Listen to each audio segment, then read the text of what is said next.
Now, when you're starting to work with controls in Design View, it can be a little bit tricky. Let me explain a couple of tricks that'll help you a lot.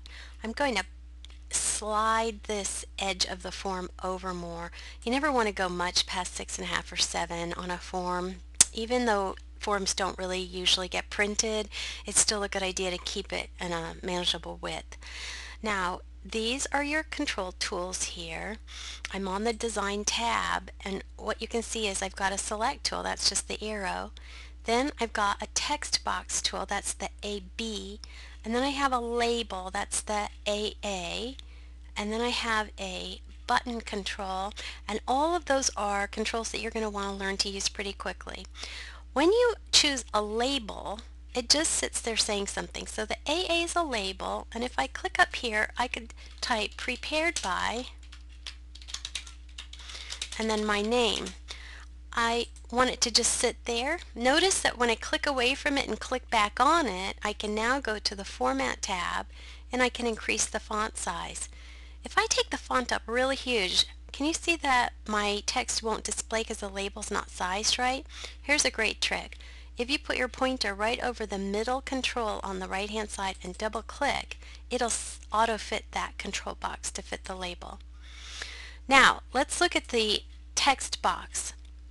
When you click on text box and then click on your form, you get two controls. You get a label and a text box. Now you don't have to use both. You could click on the label and press the delete key. And here I've just left the text box. Now before it has any connection to a field, it says unbound. It doesn't know what data to show from the table. But if I were to type in here last name, and notice I'm spelling it exactly as my field is spelled. There's no space between last and name. It is not case sensitive, so I'm not bothering to capitalize.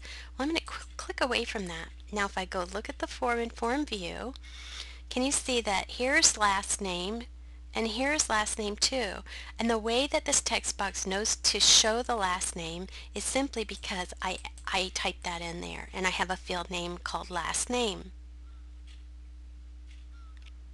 I'm going to delete that because we don't need it anymore.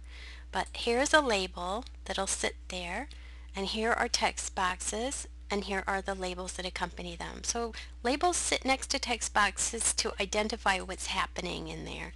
So it says Social Security number here, and when I'm in Form View, as I am now, instead of saying SSN in here anymore, it's actually showing me the data. And as I navigate through the records, the data changes in these text boxes.